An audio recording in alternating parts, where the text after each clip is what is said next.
Hey guys, it's Mr. Miller. I'm not going to be at class today, so I was looking for a YouTube video that would be able to teach you guys about the present perfect tense, but guess what? I didn't like any of them. So I'm going to make you one. So here's basically what you need to know about the present perfect tense. We're going to switch over to your study guide, and you will see right here, it basically talks about... It says, although it starts with the word present, the present perfect tense talks about actions that have happened in the past. These are things that happened in the past.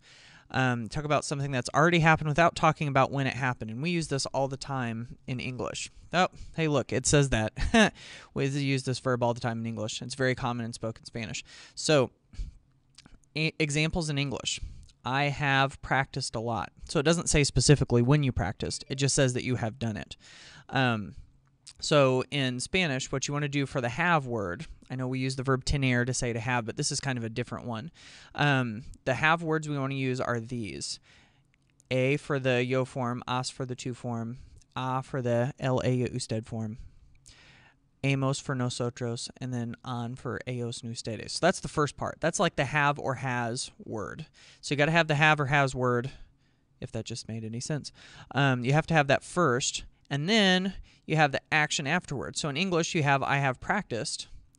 I have, the I have part is right here. That's A. And see, there it is in your example. And then you need the practice part. I have practiced. There's kind of like two parts to it. So to make this one, all you have to do is cut the ending off of your verb and add a new ending to it. So if it's an AR verb, cut your AR off. Add auto to the end of it. That's what we're doing here. Yo he practicado. I have, there's that. Practiced, practicado. You put the auto on the end, okay? If it's an ER verb, comido. Comer, to eat, right? So, nosotros hemos, we have. Comido, eaten. Demasiado, too much. Oops, there it is. And then you do the same thing with IR verbs too, because see, look, ER and IR verbs use ito at the ending.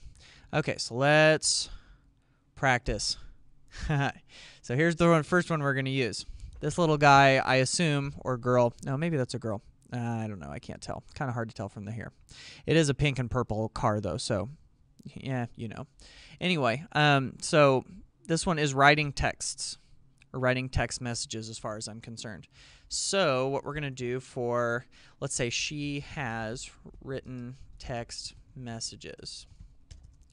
We're going to go with she has, which is this, ella, a. So let's switch over there and say ella, a. Oh, but I used an irregular one.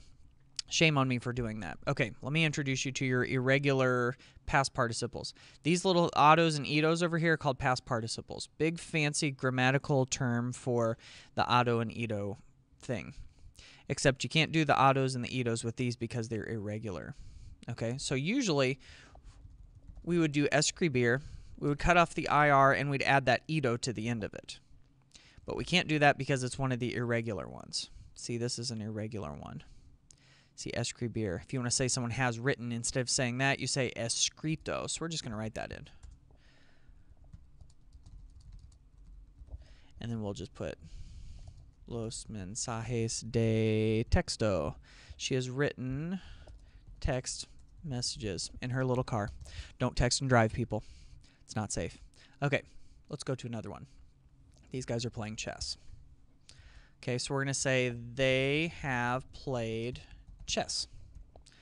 Okay, so let's switch over here and we're going to say they have. Ellos han. That's the they have part. And then they're just going to use jugar to play. And it's a regular AR verb, so we want to use auto here. So jugar, cut the AR off, add auto to it. That's the word for chess, by the way. El ajedrez. They have played chess. Okay, so there's an example.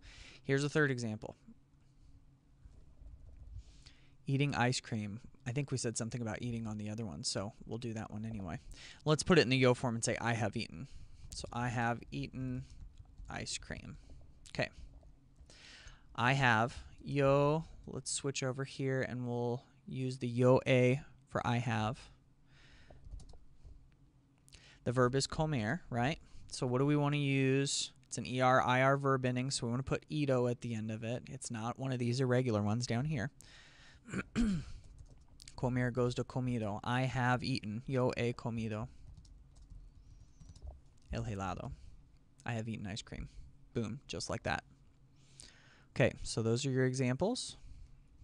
Remember, you've got your study guide that you can refer to that has all of this explanation, a couple of examples, and it's also got all of these irregular participles. We're going to work more with these a little bit later. So hopefully that works. So now you've got some practice activities, so go to it. Have fun.